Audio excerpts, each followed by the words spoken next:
Bismillah walhamdulillah wassalatu wassalamu ala rasulillah wa ala alihi wa sahbihi wa man walahu amma ba'd.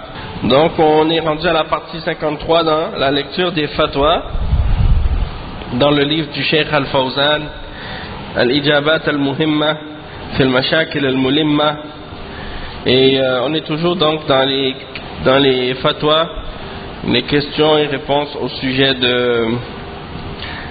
des questions de manhaj et des moyens qui ont rapport, les questions qui ont rapport avec les moyens de la da'wah qui ont été inventés ou innovés par certains innovateurs à notre époque, comme par exemple on a parlé des anashids, on a parlé des pièces de théâtre, puis là maintenant on a mentionné aussi qu'est-ce qui a rapport avec les voyages organisés, soi-disant avec le but de faire des da'wah, des visites organisées, des voyages organisés, dans le but de, soi-disant, faire de la da'wah ou des choses de ce genre. Ça, c'est souvent les ikhwan qui utilisent ces méthodes. Ça fait partie de leur méthodologie. Parce qu'ils imitent là-dedans les méthodes des kuffars, les méthodes des différents groupes chrétiens. Parfois, même aussi, ils utilisent même les méthodes des scouts aussi. Et on a vu apparaître même les scouts musulmans. Donc c'est pour imiter les chrétiens dans beaucoup de leurs affaires. Et Allah musta'an, dans les scouts même vous avez la mixité entre les garçons et les filles. Et vous avez aussi même la prière du scout. Ils ont une prière spéciale. Et dans cette prière il y a du shirk. Et malgré tout ils l'enseignent aux jeunes. C'est la même prière scout pour tous les scouts. Il y a beaucoup de choses encore aussi d'égarement, Allah musta'an. Donc il n'y a pas de wala wal bara dans les scouts. C'est un principe qui est basé sur ce qui s'oppose au tawhid et à la aqidah d'Ahl Sunnah dans certains aspects. Donc il faut faire attention à ces aspects-là. Il y a une autre question qui a été posée ici au Cheikh. As-su'al يوجد نشرة مصورة حول اليوم الآخر وفيها تصوير للجنة والنار ويعلقها البعض في المساجد، فما رأي فضيلتكم في هذا الأمر وهل ينكر على معلقها؟ الجواب: نعم، ينكر على معلقها هذا تصوير لليوم الآخر والجنة والنار، وهذا لا يعلمه إلا الله سبحانه وتعالى. ما يعلم الجنة إلا الله، ولا يعلم النار إلا الله، لا يعلم الصراط إلا الله، فنحن لا ندخل في أشياء من أمور الغيب ونصورها للناس، لا يجوز هذا. نؤمن بها ونثبتها لكن ما نصورها للناس. هذا أمر مبتدع وما كان معروفا، ولا يجوز تعليقها في المساجد. يعني الناس لا يخافون إلا إذا صورت لهم النار. ما يكفي قول الله وقول الرسول صلى الله عليه وسلم والوعد والوعيد، هذا ما يكفي. هذا غلط. Donc le Cheikh Al-Fawzan, on lui a posé la question qu'il y a certains pamphlets qui sont accrochés dans les mosquées, sur lesquels on a fait des images et des dessins du jour dernier, et des dessins du paradis, de l'enfer, et certaines personnes accrochent ça dans les mosquées. Quelle est votre opinion au sujet de cette chose? Et est-ce qu'on doit condamner la personne qui fait ce genre d'action-là? Est-ce qu'on doit le critiquer? Et le cheikh, il a répondu à cette question-là, il a dit: Naam, il faut le critiquer, il faut condamner l'action de cette personne qui accroche ce genre d'affiches-là sur les murs.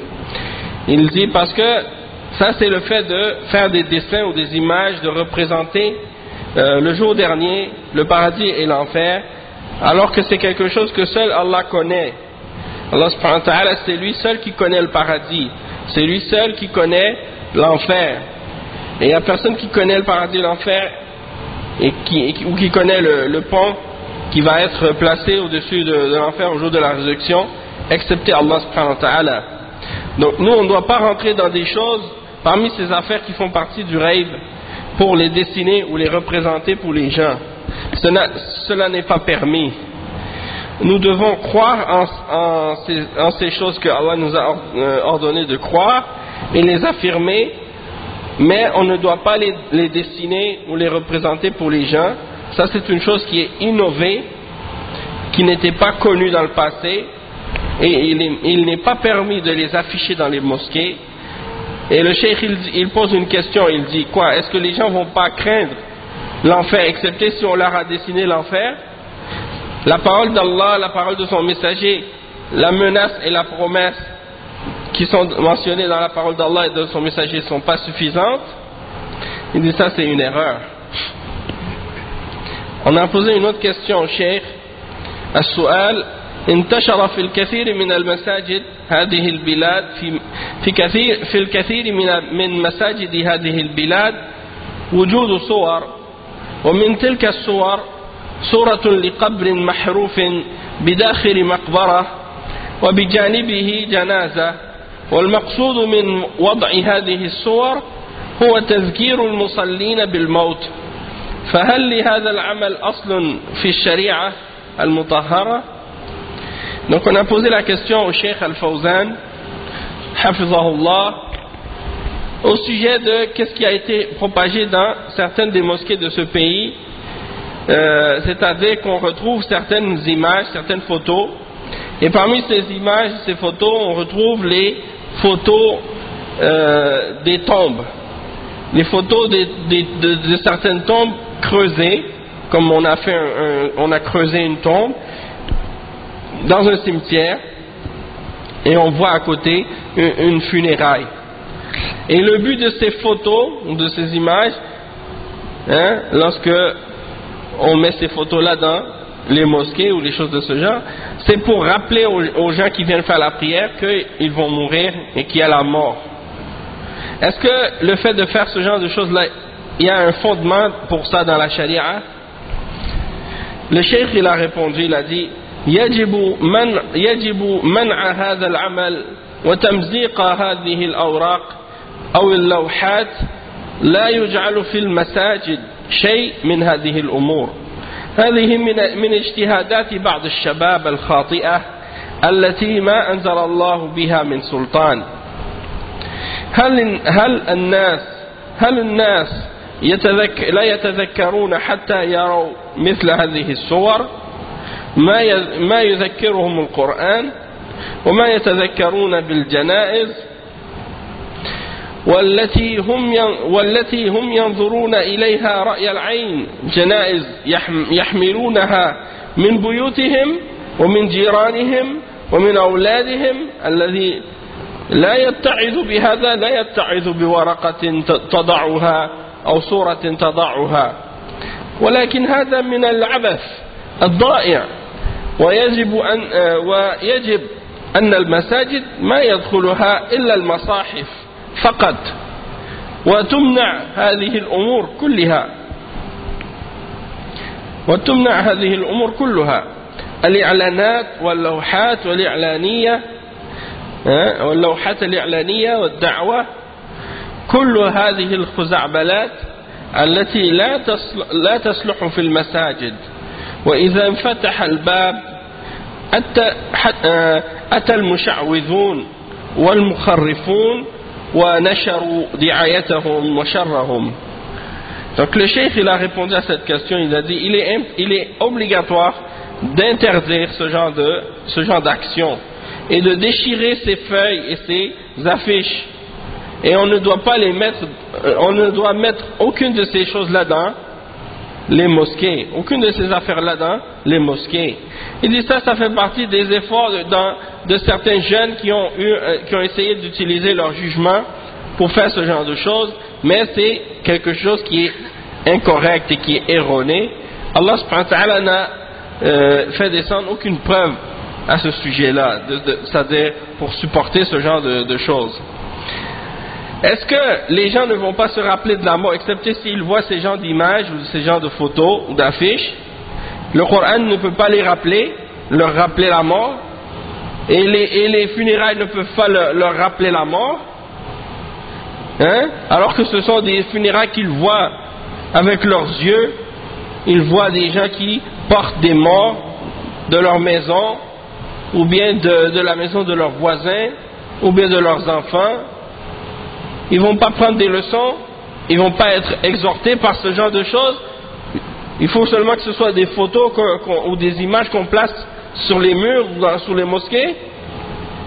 Alors le cheikh il dit non, ça c'est celui qui ne trouve pas d'exhortation, qui prend pas une leçon des funérailles qui ont lieu devant lui là, ou des gens qui n'ont pas de leçon, qui prennent pas de leçon de ça, eh bien ils vont pas prendre de leçon non plus des photos ou des images qui sont placées devant eux non plus. Il dit tout ça c'est une perte de temps, un gaspillage.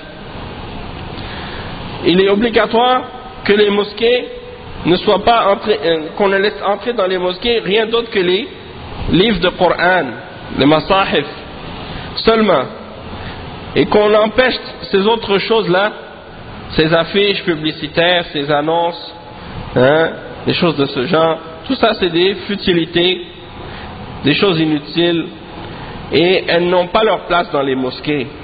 Et si on ouvre on ouvre la porte à ce genre de choses, alors même les charlatans vont venir par la suite, et les gens qui inventent des histoires, ils vont venir amener leur publicité aussi, hein, et leurs mauvaises choses aussi dans les mosquées. Donc il faut faire attention. Une autre question a été posée au cheikh. السؤال: اتخذ بعض الدعاة أسلوبا لهداية الشباب في هذا الوقت، وذلك بسرد قصص أصحاب المخدرات وأهل الفجور وعقوق الوالدين، وذلك أمام الكثير من الشباب لكي تكون سببا في توبتهم، فهل هذا الفعل سائغ؟ وهل كان عليه عمل السلف الصالح؟ الجواب. Donc la question c'est quoi? La question c'est, il y a des jeunes qui font la da'wa parmi les du'at aujourd'hui, qui ont adopté une nouvelle méthode pour essayer de guider les jeunes à notre époque. Et cette méthode là c'est de raconter des histoires des gens qui ont pris de la drogue, ou bien qui ont fait des péchés graves ou des crimes, ou qui ont été désobéissants envers leurs parents, pour commencer à raconter ça devant les gens, hein, devant des jeunes, pour que ce soit une cause dans leur repentance. Est-ce que ce genre de comportement là c'est quelque chose qui est permis, et est-ce que c'est quelque chose que les salaf salih faisaient? Al-Jawab, la réponse. Le cheikh il répond, il dit: أخشى أن يكون هذا من إشاعة الفاحشة إذا ذكر تعاطي المخدرات وعقوق الوالدين، يكفي أن تأتي بالنصوص في النهي عن عقوق الوالدين والوعيد على ذلك، والأدلة على تحريم المسكرات والوعيد عليها، والمخدرات أشد من المسكرات، وأنه لا يجوز للإنسان أن يقتل نفسه وأن يتعاطى ما يضر بصحته، ولا تلقوا بأيديكم إلى التهلكة، ولا تقتلوا أنفسكم، إن الله كان بكم رحيما. يكفي أن يؤتى له بالأدلة من الكتاب والسنة دون أن يؤتى بصور وقصص إما مختلقة وليست صحيحة، وإما أنها واقعة ويكون ذكرها من باب إفشاء المنكر.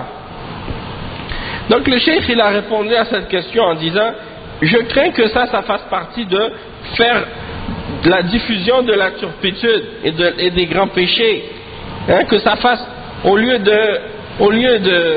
d'éloigner les gens de ces péchés-là, que ça fait en sorte que ça se diffuse encore plus et que ça se propage encore plus, hein. Lorsque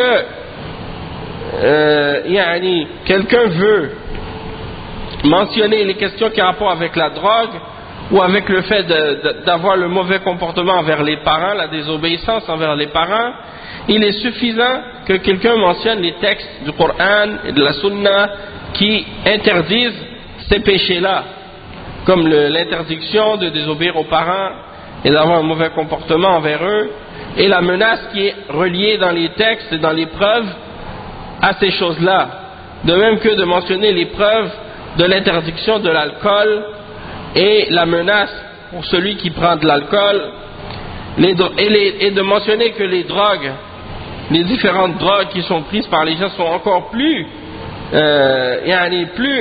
graves et plus dangereuses encore que l'alcool, et que leur interdiction est encore plus sévère, et qu'il n'est pas permis à quelqu'un de se tuer lui-même en prenant quelque chose qui va nuire à sa santé, comme Allah subhanahu wa ta'ala dit dans le verset 195 dans Surat al-Baqarah, et ne faites pas que votre main vous amène à votre propre perte, et le verset 29 dans Surat al-Nisa qui signifie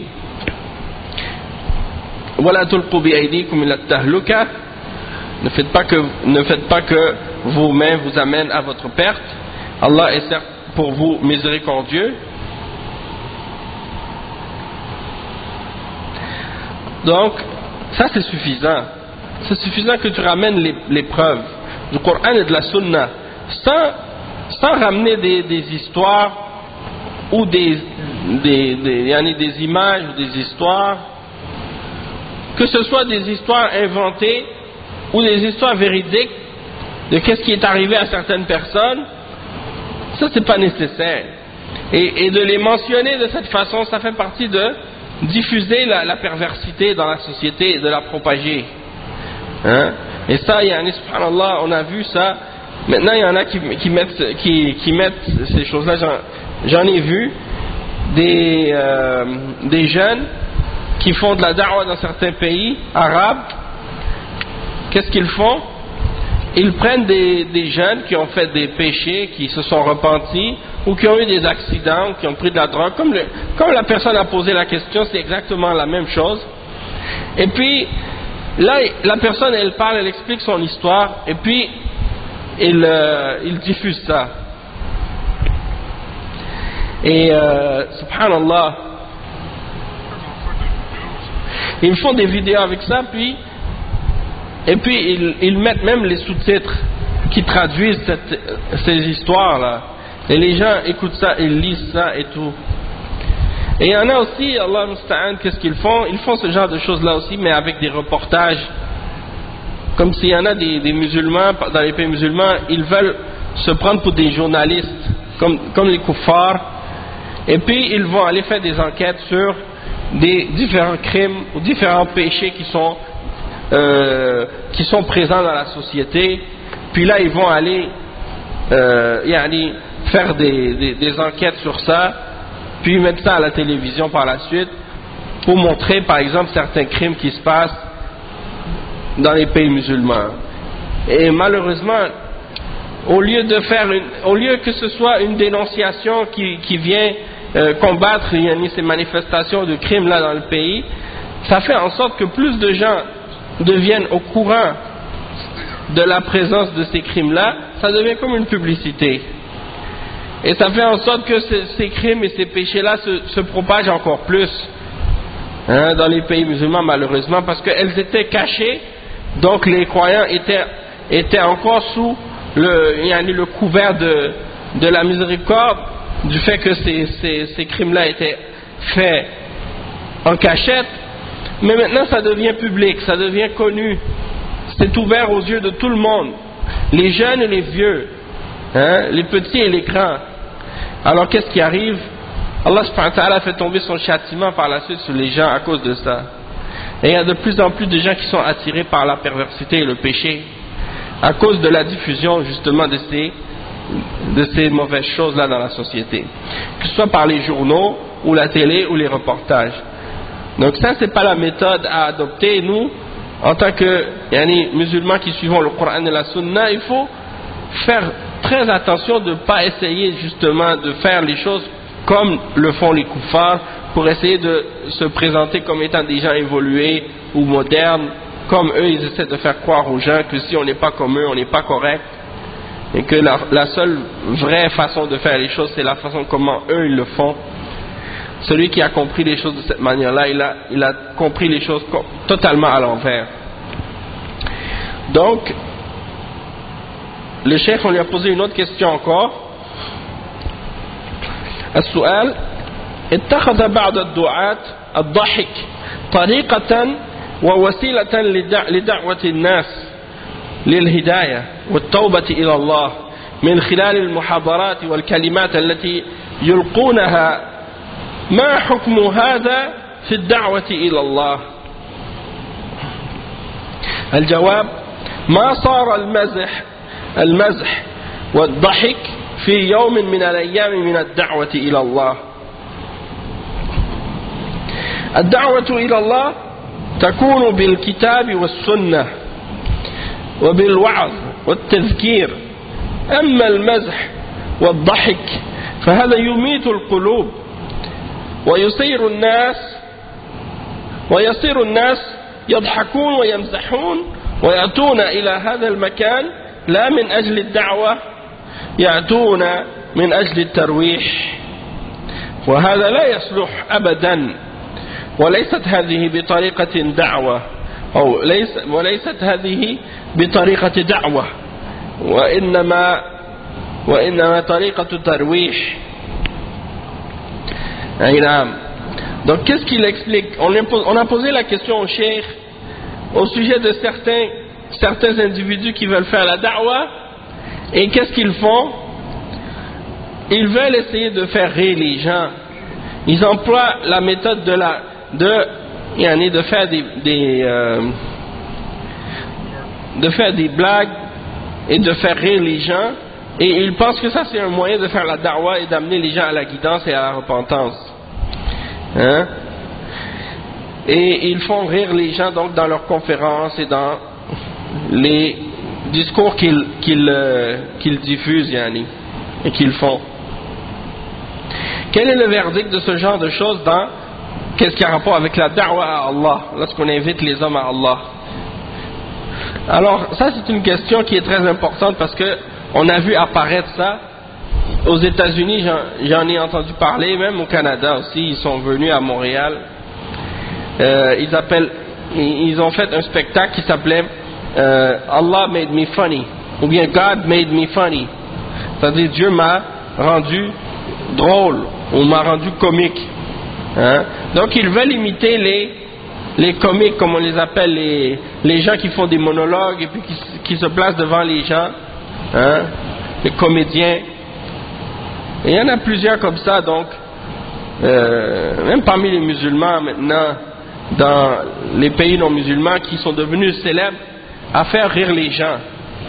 Ici au Québec, il y a comme un jeune Marocain, Rachid Badouri. En France, il y a l'autre là, Jamal Debbouze, qui fait des blagues pour faire rire les gens, il dit n'importe quoi.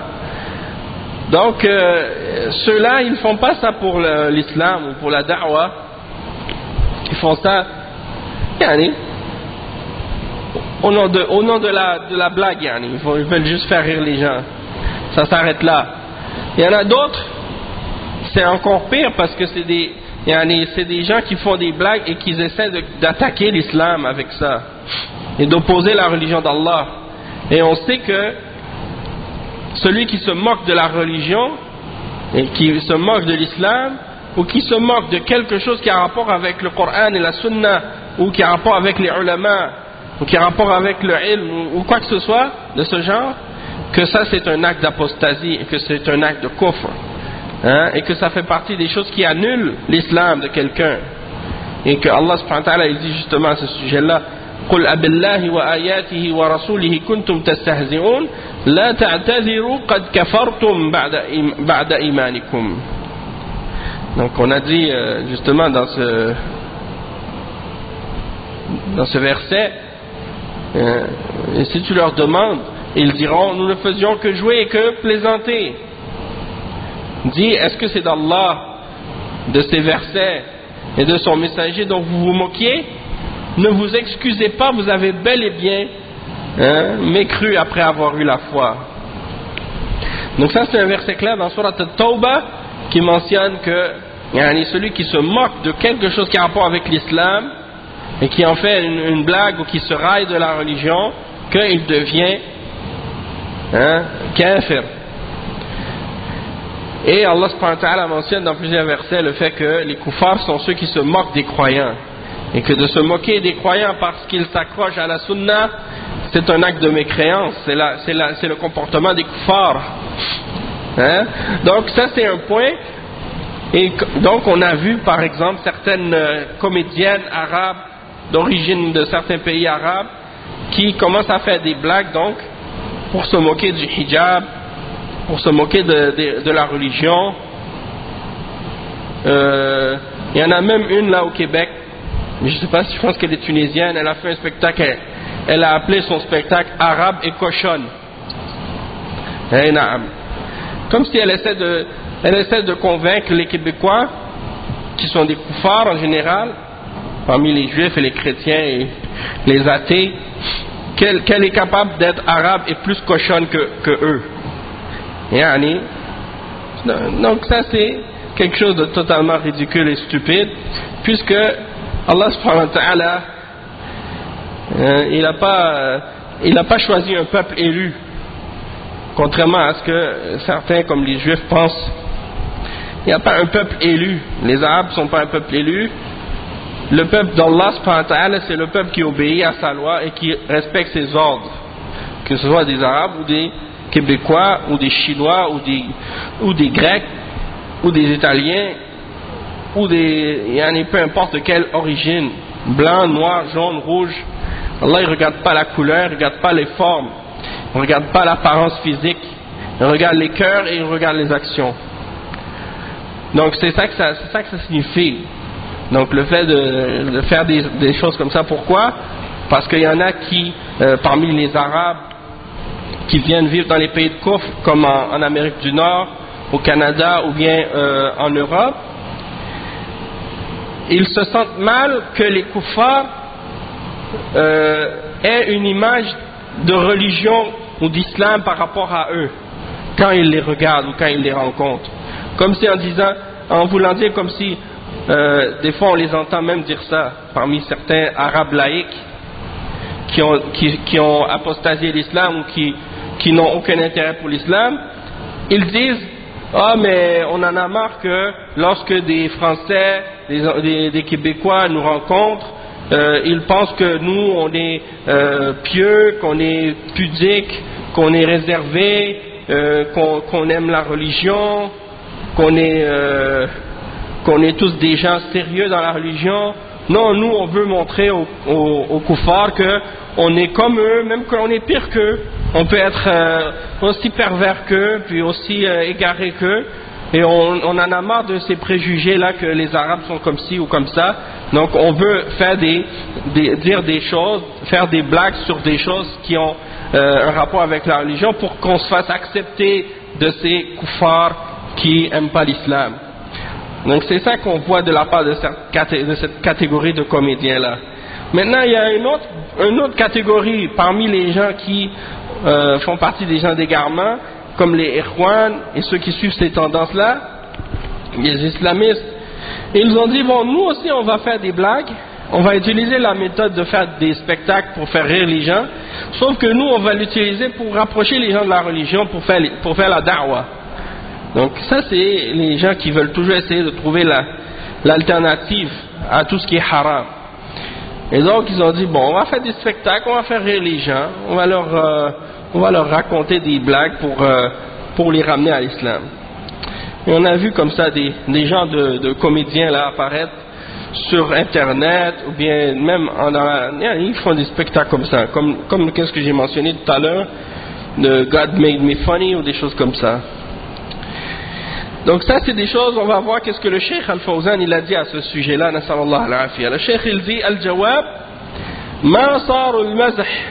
Donc il dit que jamais, on n'a jamais entendu parler qu'un jour depuis le temps du prophète sallallahu alayhi wa sallam jusqu'à nos jours, ou même avant ça, on n'a jamais entendu parler de la part d'un des messagers d'Allah, de la part d'un des prophètes, de la part de ceux qui ont suivi les messagers et des sahaba, que le fait de faire des blagues ou de faire rire les gens, c'était une méthode de faire la da'wa, et que c'était une façon de faire la da'wa.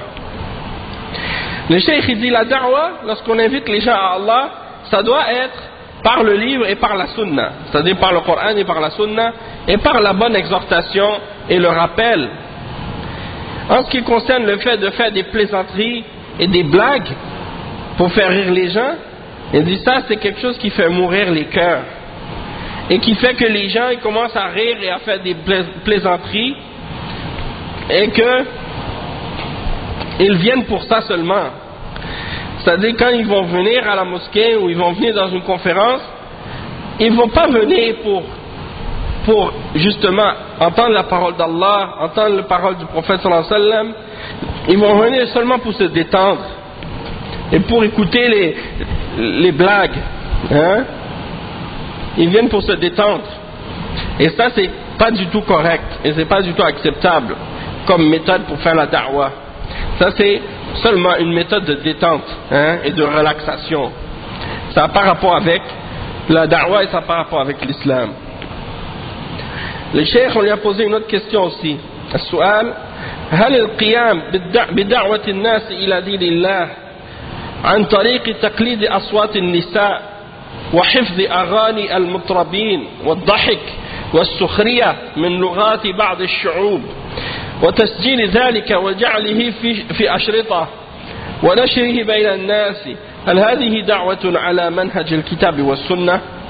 أرجو التوضيح في ذلك لأن هذا الأمر بدأ يجتمع في بعض الأوساط. الجواب: هذه مهزلة ولا تنسب إلى الدعوة إلى الله عز وجل. الدعوة إلى الله جد وصدق من الكتاب والسنة والموعظة الحسنة والجدال بالتي هي أحسن، ولا يدخل فيها الهزليات والضحك وتقليد أصوات النساء والتمثيليات. كل هذا من الخزعبلات، وما دعا الرسول صلى الله عليه وسلم ولا دعا الصحابة ولا من بعدهم بهذه الطرق المحدثة التي يسمونها وسائل الدعوة أو وسائل دعوة. Donc le cheikh il dit, on lui a posé la question, il y a certaines personnes maintenant, ils veulent faire la da'wa et inviter les gens à Allah par la méthode de l'imitation des voix des femmes et par le fait de mémoriser les chansons des chanteurs et par le